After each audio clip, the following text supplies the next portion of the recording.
Hello, welcome to Old Nerd Reads his Marvel Comics in Order. This is episode number 28. And in this episode, I read Uncanny X-Men number 98. Your eyes do not deceive you. This is indeed an issue of Classic X-Men, but that's what I'm doing. I'm reading my issues of Classic X-Men instead of breaking out my precious original Uncanny X-Men issues for this video series. And anyway, these Classic X-Men issues have the advantage of having newer material added to them, plus a bonus story, brand new covers by Arthur Adams, bonus story art by John Bolton, and everything written by Chris Claremont, the godfather of the X-Men, basically. This issue is this is where everything starts to fall apart for this new team, because this is where Jean Grey is whisked away and ultimately will become the Phoenix. Excellent artwork by Dave Cockrum. This New York City backdrop of all the X-Men hitting the town, going out for just a night on the town for Christmas. Excellent artwork by our good buddy Dave Cockrum, who, when I was younger, I didn't really care for, but now I really think he does an excellent job. This is funny. Now, this is the whole reason I read my Marvel Comics in order.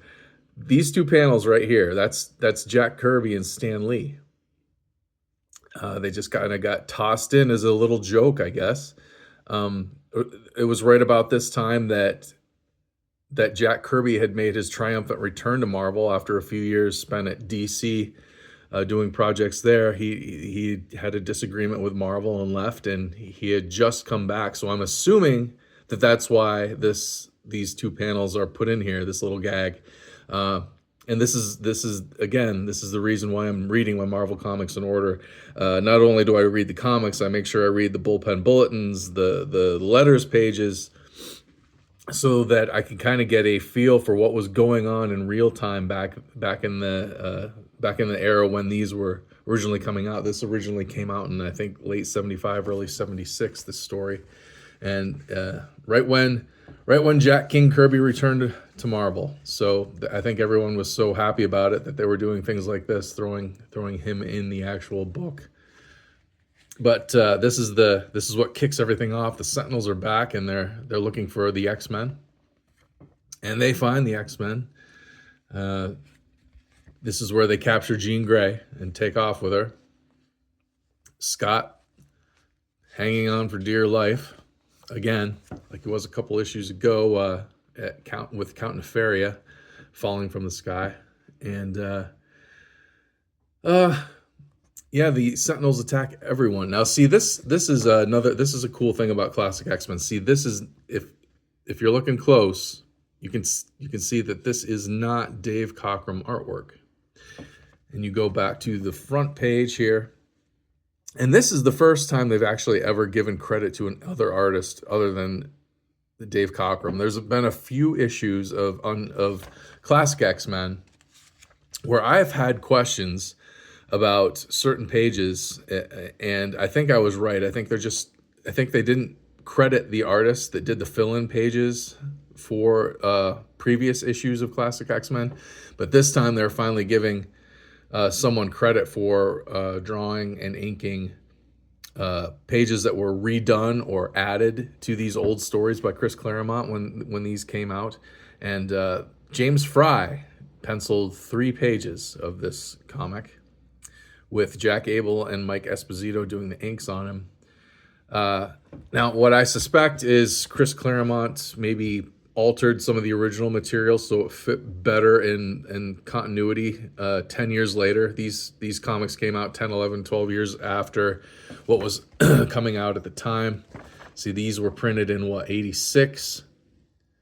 And so this was Uncanny X-Men number 98 originally. So at the time that this issue came out, you were into like the Mutant Massacre days of the Uncanny X-Men. So I suspect that some of these redone pages are in order to fix continuity, maybe rewriting history. But this is a really great issue. The fight between the Sentinels and the X-Men. Some of this artwork is like this one right here. Professor Xavier's out on a little fishing vacation, and Sentinel jumps up out of the ocean to get him. This character, I do not know this Peter Corbeau character. I don't remember him other than rereading this. I remember him being in this story, but I don't remember him having anything to do with the X-Men before or after this. If anybody out there knows, please fill me in the comments. I think here's another page. This one's very obvious because it references one of the backup stories in Classic X-Men from a couple issues back. Peter walking by the ballet poster of the girl that he had a brief romance with in a couple of Classic X-Men issues back in the backup story. So this page is new. So one of these days I should get out my original Uncanny X-Men issues and compare them to these Classic X-Men issues, especially these pages that are new. This is the third and final new page, and I suspect they were adding in the Hellfire Club characters here at the end. Must be that's why Chris Claremont needed to do a little rewrite of history so he could add the Hellfire Club in, because they're coming up pretty soon too in this story. But here, Wolverine, Banshee, Jean Grey are caught by Scott Lang. He's the head of the Sentinel robots, and he's out to destroy the mutants, basically.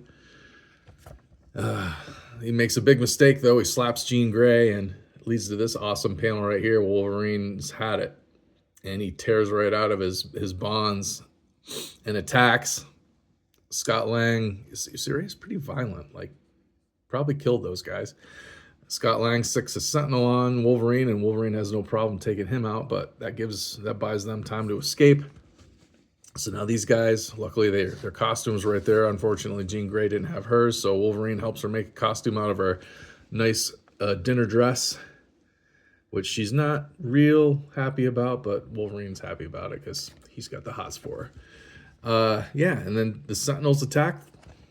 And this is one of the great little cliffhangers inside the story right here. Banshee's going to fly them out. He grabs both of them and suddenly stops. Cliffhanger. We go back to the X-Mansion, where they're trying to figure out where Jean Grey, Wolverine, and Banshee have been whisked away to by the Sentinels. They haven't been able to figure it out yet, other than that they're off-world. Now this Dr. Corbeau, he comes to the X-Mansion to report that Professor Xavier had been captured by a Sentinel, and he knows where they are. They're not on Earth, and which leads to this last panel. Yeah, that's what happened. They busted out into space. Cliffhanger. They have such great cliffhangers back then, don't they? This is the backup story by Chris Claremont and John Bolton.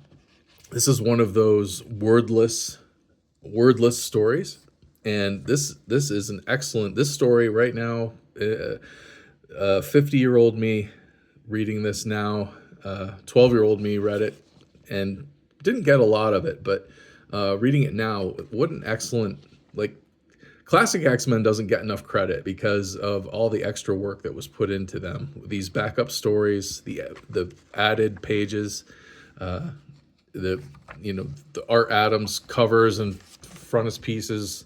Art Adams inked by P. Craig Russell, excellent artwork.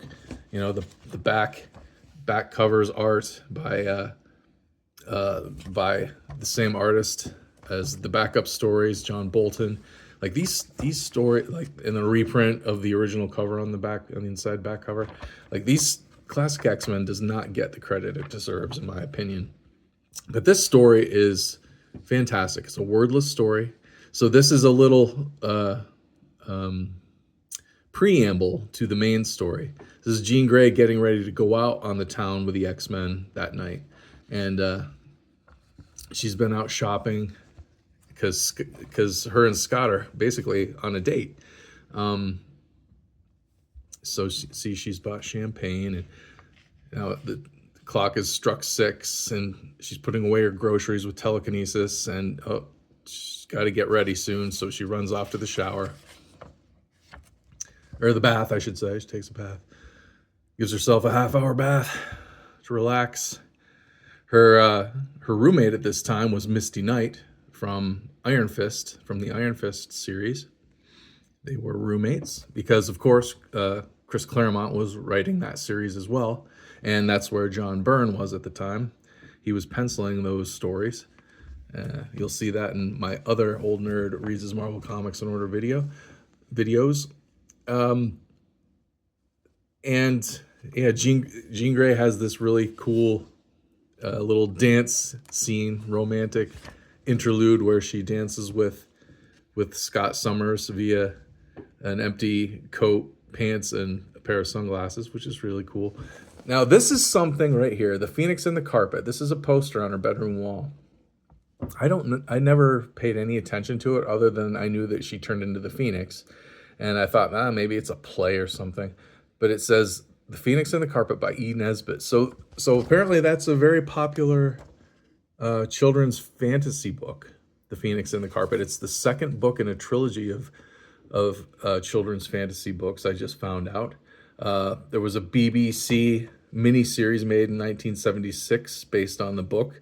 It seems like a really cool book, but it's just neat that now Chris Claremont is from England, so he would have been aware, I think, more so than an American audience of this E. Nesbitt and her children's fantasy books. But he had that added in. I think John Bolton, the artist, is also he's also from England, I believe. Could be wrong on that one. But they both would have been very aware, I think, of that. And in 1976, which is right about the time that this original story came out, it was right around 1976, there was that BBC miniseries based on this book. So that was kind of a neat thing. And then she's telekinetically trying on dresses, pulls them out of her closet, white one or the black one. Clock strikes 7:30. Scott's at the door. She chose the black one, the black dress, and gets her coat for herself. And they leave. Now, this is interesting. I always had a hard time figuring out what exactly was happening here. So they leave Jean's apartment. Scott and Jean leave. When they leave, she must telekinetically light the candles. They walk out, and then they kind of have flame around them as they're leaving. So, for the last page, the inside of Jean's apartment is dark, and then chaboom, and then it looks to me like, Scott and Jean flew off using Phoenix's telekinetic powers. But I think looking at this picture closer, I think that's just one figure, and I bet you that's a Sentinel. That would make sense that it taking off, probably with Jean Grey in its hand.